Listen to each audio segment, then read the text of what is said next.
reflecting on the days to help you forget. Make it taking on me to back you down, 'cause life's marching on, it's not waiting around. So get up, get off it and break some ground. Make your own revolution. Have you ever wondered how to change the way you think? Well, we're going to find out tonight when you meet my guest, Mary Williams. Hi, I'm Connie Bramer. Welcome to Laughter and Inspiration. Most of you know me as the founder of Get Your Rack Back, or GYRB as we call it for short. It's my foundation that helps cancer patients in upstate New York with financial needs like gas and grocery gift cards and medical co-payment assistance. I started Get Your Rack Back to help bridge the gap for patients who are having to choose between putting food on the table for their families and paying for their treatment. We want to help them in any way that we can financially. So right now with the pandemic, we have not been able to do much of anything with our fundraising efforts as far as holding events because there's limitations on crowds. So I've been very grateful to all of our donors who have been helping us through this time because the cancer patients are still coming. People are still in need of help. So if you want to have more information about Get Your Rack Back, you can go to gyrb.org. I'm also the author of How Connie Got Her Rack Back and a contributing author to The She Shift, Chaos to Clarity, and Crappy to Happy, which is a book that's coming out in October. I hope you'll look for that because it's going to be a lot of fun to read. So before you meet Mary, I have a few things I need to tell you about her. She is, well, one thing, she's from across the pond in the UK, and I love listening to her accent. Like, that's the best thing. She's known as the mind architect, where her goal is to help people become the best version of themselves. And I really can't wait to hear what she has to say about that, because I think that's incredible. She is a therapist, a coach, a mediator, and she's a qualified cognitive hypnotherapist. She has frequented the BBC with interviews on the radio. And this month she's launching her podcast, The Alternative Leader. She also has a book coming out near the end of the year called The Alternative Leader. So I can't wait to hear more about what she has to say about, hypnotherapy and all of the things about the mind architect. So welcome to the show, Mary. Thank you very much for having me. It's nice to see you. Now, for people who don't know, I met Mary last year because you interviewed me when you were doing, 100 interviews in 100 days? Yeah, and do you know, I think it was 2 years ago now. Was it really? I think time's flown past. It's flying by while we're having fun. So I have a lot to talk to you about. So the one thing I wanted to get to was you call yourself the mind architect, and you want to help people create the mind that they want, not the mind that they have. So Can you tell us about that, how that works? Yeah, so I think a lot of us, we tend to look at our personalities and just sort of say, this is who I am and this is how I am. And whatever problems that you might have, whether you're stressed or you're anxious or you don't have great self-confidence, we just say, oh, well, that's the way that I am. And actually it just doesn't have to be like that. So actually you can create the person that you want to be, because as you said, it's about beliefs and what do we believe about ourselves. So I'm just really passionate that actually if people take it is a hard look at themselves and see things about themselves they don't like, that they actually work on it and turn it around and become, as you said, the best version of themselves. And I'm just so passionate about it. Yeah, well, you've done a lot of good with what you've been doing, and I wanted to get to the hypnotherapy. So I'm the person who thinks of hypnotherapy as like laying on a couch in the therapist's office, and the therapist is going, Connie, you're going to fall asleep in 3, 2, 1, or with the, the pendant, right? That's what we all think about hypnotherapy, right? And I will just tell you one quick story. So I think of hypnotherapy kind of in the way of coming out of anesthesia. You kind of like you're on the edge. So when I was having one of my breast surgeries, I was coming out of anesthesia. I have no recollection of this whatsoever. But one of the nurses said, can I get you anything? And I said, yes, a martini. And it was like, 9:00 in the morning. But I said that, and she told me that later, and I just laughed. I said, I don't remember doing that. So can you tell us what cognitive hypnotherapy is? Because it's not putting a person to sleep, right? No, it's not. So it's really different. So you're right. Traditional hypnotherapy is putting people to sleep, and then it's quite authoritative. So it would be telling them what to do. So you will go to sleep. So cognitive hypnotherapy is actually, it's almost around looking at your language patterns that we use about ourselves. And I'm trained in how do I use language to help your brain resolve its own issues. So it's very non-authoritative, which I really liked about it.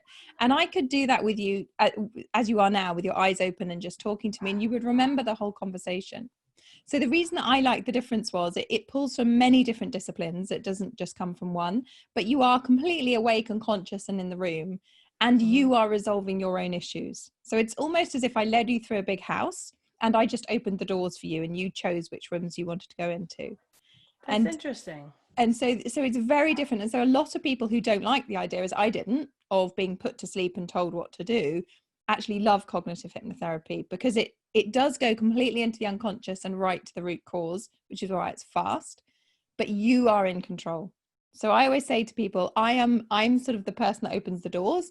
I'm the guide, the guide. Yeah, exactly. But you are creating your own solutions. And even when people say, but I'm not even sure what the problem is, I'm like, that's fine. That's my role, is to help you find the problem. But it's also my role to enable you to resolve it. Because how can I judge what is right for you? Only you can do that.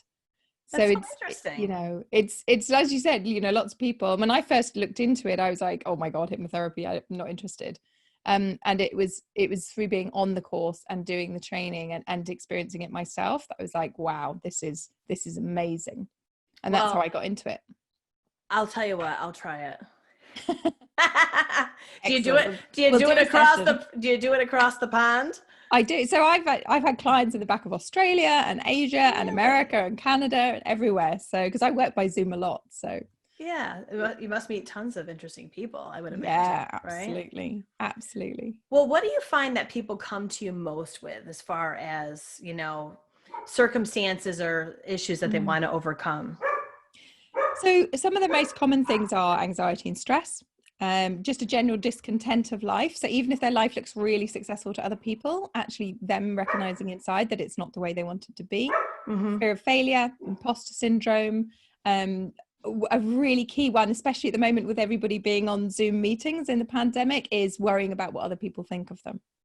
Really? So it's all that real kind of core stuff of who we are and how we are. And that's the stuff that people come with.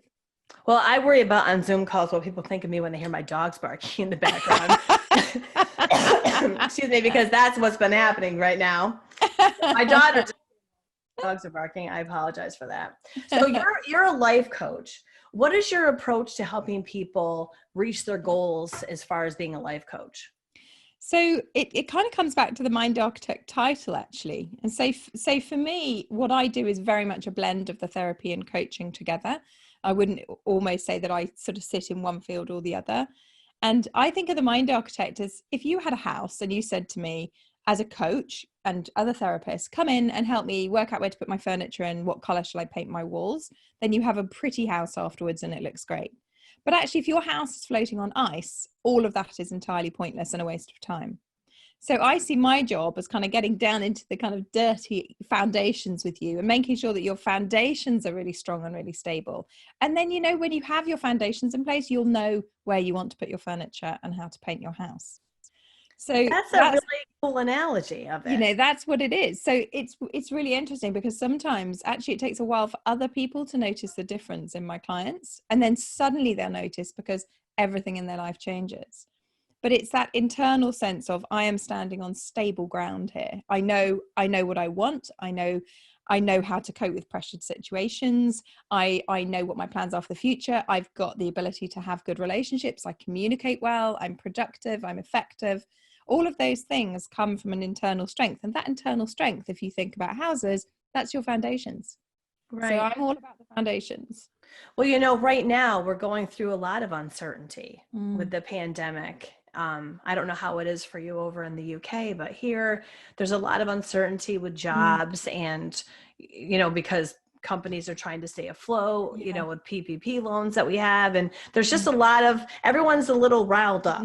And it's hard to calm that inside yourself and then also work on things that you want to work on. So what is your advice to people who are struggling right now with, you know, emotionally, mentally, financially? Like what are your advice? What's your advice for that? So I think it's really similar over here. I mean, I think everybody I know here, their business has been affected, or their job's been affected, or somebody they know has been affected. So I call it learning to be in control of not being in control. That's the way that I put it, or living in the gray. And Yep. and what I say to people is just look at the decisions around you that you can make. So I have had a few clients recently who are just in sort of panic that, I have no autonomy left. I have no choice. And I get them to actually map out on the wall on a whiteboard, all the choices they still have in their life, whether it's, tea and coffee, or it's whether I stay in my job or not. And actually, we do have a lot of control left still. And we have a lot of control about how we manage things. So what is your outlook? So I have people that have been made redundant, and some of them have just gone, wow, okay, this is an opportunity. How am I going to move forward with it? And I think it's about gaining control of your thoughts and your processes. Mm-hmm. And if you can do that and recognize that you do have control, then actually that kind of internal fight, flight, freeze response, which is the one that makes you feel anxious, that will drop down and be calm. So for me, when the pandemic hit and we first were sent into lockdown in the UK, I literally said to all of my clients, I want you to work out what your worst case scenario is. I want you to work out if you lose your job, what happens? If one of you gets ill, what happens?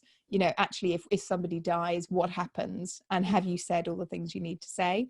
And that was a discomfort zone to push people into. But actually, the ones that did and then did lose their jobs or somebody got ill, they said it was great preparation because then they knew what to do when that happened. That's a great idea. That's my tip is get prepared. Well, and it also kind of holds true for the whole cancer journey where I come from, because there's only certain things you can control. So you can only control what you can control. Yeah. Right? Yeah. So I was going to say that's actually where it started. So I used to work with cancer patients post cancer, and like you say, actually you don't know everything and you don't know the outcome. And so that was where we designed that together, and it's just brilliant because it maps across every eventuality. Yeah, that's fantastic. This is something a lot of people need to hear. So I'm glad that I have you on the show. I wanted to just digress for 1 second. You told me that you had COVID. How are you feeling? So really strangely, it's a funny story. My son came home from university, and as he got home, he sort of said to me, Mum, I haven't really been social distancing, as he'd given me a hug and got in the car. And then he was home for 10 days. These damn kids. I know. And they're of that age, aren't they? They think they're completely invincible. Exactly. And so when he left, I just had this small cough, and I only had it for kind of half a day. And I thought, you know what, I'm just going to do a test. And I did a test and I was positive, and everybody else in my house was negative. My partner, my kids, everybody was negative. So I have no idea if it came through my son or not. And I spent 10 days kind of, in my room, actually writing my book. And I felt pretty much fine. I mean, a little bit of an upset tummy, a little bit of a headache, nothing that I would normally have even noticed or stopped working for. But it was funny because 2 weeks afterwards, I've now got really quite bad brain fog. So you might hear me stumble a little bit over my words, and my concentration is down, and I'm definitely tired. So by kind of lunchtime, I'm just kind of going, oh, I need to sit down and relax. I'm still counting myself incredibly lucky because obviously we're all hearing these really tragic stories. Right. But I think it is really important that people recognize, even if you get it really mildly, there is an impact. Oh, absolutely. There is. And I think we kind of really didn't know that before, but now if you look in the news, you can definitely see that this sort of story is coming out more and more. But I'm good, and I'm very much a kind of a positive realist. And so I tend to think, actually these people are a hell of a lot worse off than me. So Absolutely. I'm good. Absolutely. Well, you look wonderful. I want to tell you that. You look wonderful. So I wanted to get to your book, The Alternative Leader. And it's great that you wrote it during some downtime. Like, I know how sometimes you got to make use of that downtime and be creative, and hats off to you for being able to do that. Cause I normally can't do that. I have to have a deadline. Connie, you have to write this by this date. Like, that's how I do it. So I can't just I'm one of those people that wrote one year when I was in college, I think I was a senior, I wrote 2 term papers that were due Monday and Tuesday. I wrote them on Sunday. One was 25 pages, one was 10. I banged those puppies out, got A's, but I'm one of those under pressure people. So that's how I work with writing deadlines. So that's wonderful that you're able to be creative. So tell us about your book and about your podcast, and like what types of guests and what topics are you going to be addressing? So the podcast came about from the interviews that I did on LinkedIn, and the feedback I got was, we want more, and we want to hear your voices of you and your guests. So that was that's the seed of it, really. And you're right, sort of, as lockdown hit, obviously I think like everybody, the amount of business dropped down, and I thought, okay, I'll use this time to get on with the things I want to do. So the podcast launches in September, And it's basically bringing on people from all industries who've had a real challenge. So I've got people who've made millions in business and then lost it all. I've got people who've gone through cancer journeys. I have a Paralympian cyclist who's blind, and he comes on and talks about his journey and how it is to cycle blind. And the idea is that, you know, we all have been through challenges, and what have we learned through it? Resilience and our coping strategies, and that we can listen to these interviews and gain understanding and growth from them. So that was the aim of the podcasts, and I'm really excited to launch. And I've got a real variety there of bosses who've dropped all their employees to 4-day weeks and kept their pay the same. And like I said, cancer patients and people who've lost money and how they dealt with it. And it's very much focused on the emotional journey. So there's some great stories in there, and there's some lovely stories around men and how men deal with failure. So that's been great. That'll be interesting to listen real to. candid stories. And the book is my work, really. It's the sort of 6 principles that I think that people need to be better. And it's sort of looking at your belief systems. It's looking at how is your past still impacting you, because we tend to act out all our childhood stuff. It's understanding more of the neuroscience. It's looking at your kind of behaviors. It's looking at your communication, your decision making. So it kind of goes into each of those 6 principles and explains why they're important, and looks at case studies. There's lots of, sort of my life story in it too, about, you know, how I learned all of this stuff. So I'm really excited to get it out. Actually, it's been 2 years. Yeah, I can't wait to read it. It's so exciting to have that accomplishment of writing a book. I remember when I wrote the last paragraph of my book. I was at a pool, at the town pool with my kids, and I was at a picnic table, and I just wrote it, and I sat back, and my daughter said, "Mom, are you all right?" I said, "Yeah, I just think I finished my book." No. So that feeling is wonderful, isn't it? It is. And the reward is when people really love what you wrote. So you're going to have that. I can't wait to read your book. Now, one of the things that you talked about was using your memory to help forge a way to get through crisis. Can you talk about that a little bit? So what it is it's looking at, if you look at any crisis, so I always have a key phrase, and my key phrase is "no one's died." And I call it a grounding phrase, and I encourage all of my clients to have a grounding phrase. And it just helps you get through any situation. You know, there are going to be times when someone's died. I get that, but that's rarer. And I think if you can go into any single situation at all, and you can just think, okay, the worst thing for me would be this, and it's not that. So actually, there's just a process here and a solution.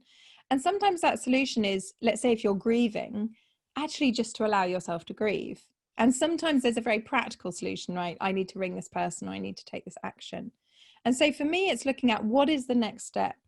And it kind of relates to that being in control of not being in control. Just what is the next step? And if you look at your memories, often your memories are going to trigger you to behave in one way or the other. So if you can go into those memories and change them and almost sort of convert them, that's a lot of the work I do with clients, so that that's a positive memory rather than a negative memory, then actually it helps your processing be better. So let's say if you have a memory where you failed. So I see a lot of people with imposter syndrome, and it often relates back to a childhood memory where there's been some level of failure. But if you could go into that memory and release all of that kind of trauma and that negativity, then when you get into those scenarios as an adult, your brain doesn't pattern match. It doesn't say, oh, okay, this situation equals that one when I was 7. It just lets you deal with it as an adult. So your memory is so impacting on who you are. Well, it's like having a bad memory of a bee bite, a bee sting, or a spider bite. And then all of a sudden you see when you're like, you know, it's the same kind of thing. Yeah. It ingrains in you. You have an experience, a negative experience. And then anytime that situation arises for you, it's so true. And I think, you know, I always say to clients, you know, if I banged you on the head hard enough and you got amnesia, you just wouldn't have any of these worries or any of these thoughts. Your kind of your personality would be there. And I talk about this a bit in the book. But actually a lot of the kind of fears that you had, you know, the worries that you have, things like that, they just wouldn't exist because you wouldn't have a reference point.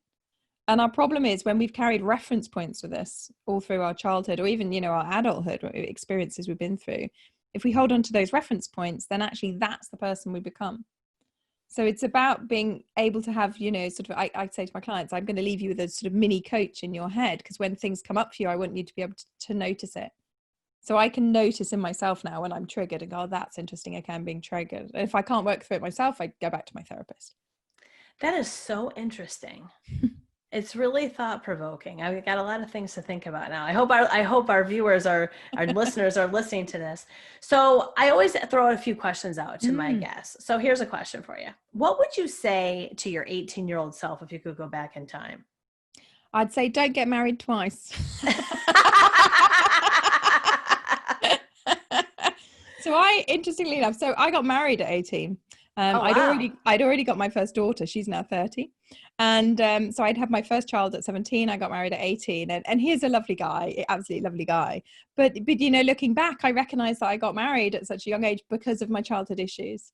And I got married again at 26 for another 11 years. So I was married 8 years and then 11 years for the same reason. I hadn't really been able to sort it out. And so I would go back to myself and just say, go do the work, go do the therapy, go sort this out, which I was trying to do. But, when you're 18, you're so naive anyway. And I think I just wanted this perfect family. I wanted to belong, which I hadn't grown up with. So I would say, don't get married. Don't get married. Go and get your therapy done. Well, I tell my kids, don't get married until, well, one, you're marrying someone that's your best friend. Yeah. That's something I always tell them.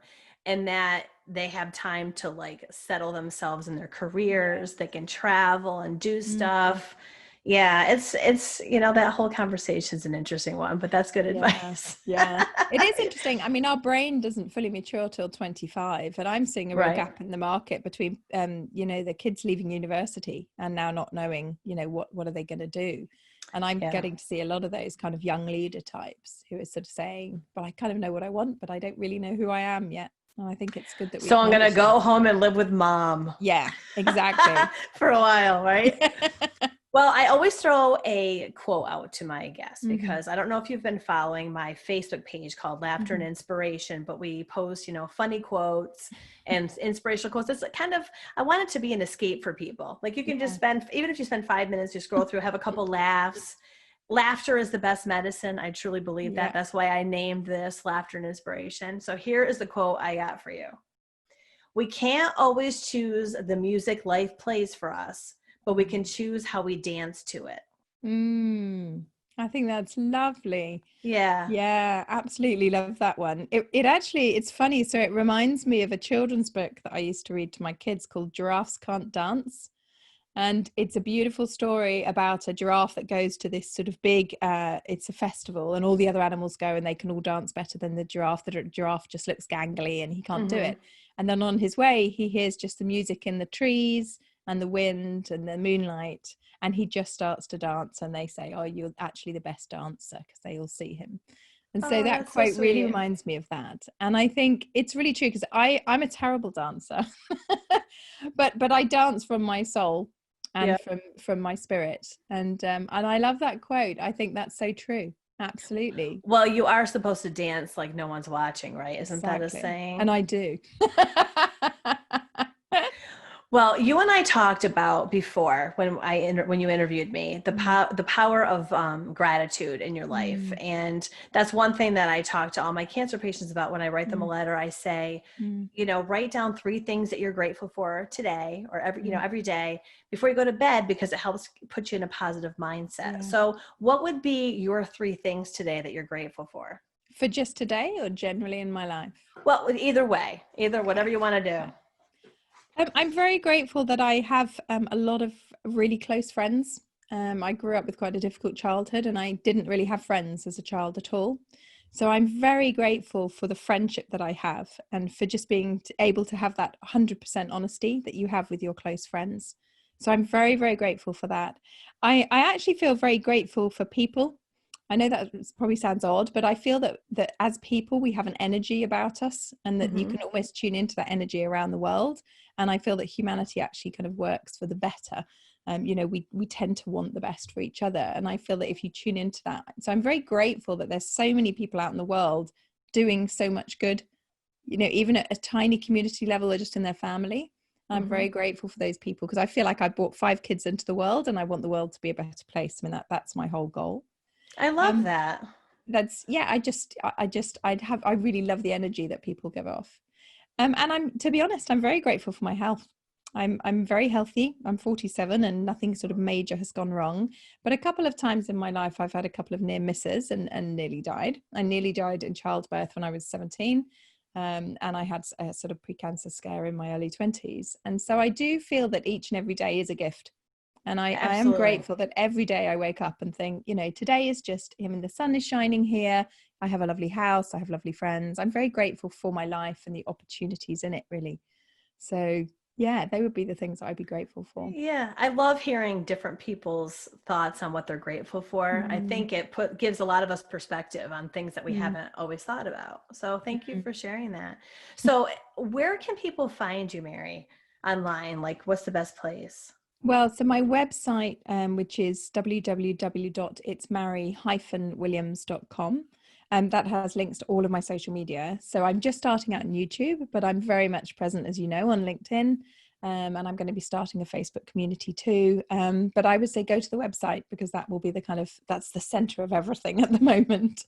Well, I will tell you this. It is so difficult to create a website. You know, I have one for my foundation. Yours is so beautifully done. I just wanted to say that too. It's just like, I love the layout. So you'll have to check out her website, guys. So if you want to know more about Mary, myself, or this particular episode, you can go to our interactive show notes on speakingtotheheart.org. Mary, it's been such an absolute pleasure to have you on my show. Like, you're such a ray of sunshine. Your smile shines across the pond. It's great. So thank you for having me. It's so great to catch up with you again. Yes, I know. And we will have to do it again soon, because I know that you wanted me to be on your podcast. So that'll be fun. So I always tell people this at the end of my show. My mom had a saying, and she said, always leave people better for having known you. And Mary, you have done just that. You're a ray of sunshine. So thank you. Well, you too. And I think, I think what you're doing is absolutely amazing. And I actually bought your book for a friend of mine who had cancer at the time that we spoke, and she found it incredibly powerful. So I wanted to say thank you too. Thank you. That makes me happy. When you write your book, like, I wrote it to kind of bury my cancer and put it in a box and just be done with it. But the gift I've gotten from it is that it resonates with people, and it's helped people through treatment. And thank you for sharing that with me. And you're going to find that with your book too, because it creates awareness for people. And I think that's what we're all trying to do, is what you were saying with, drawing energy from people. We're all trying to do that. So thank you so much for sharing your story. Thank you. It's lovely to catch up. Folks, I'm Connie Bramer. This has been Laughter and Inspiration. I'll catch you next time. Make it take an army to back you down.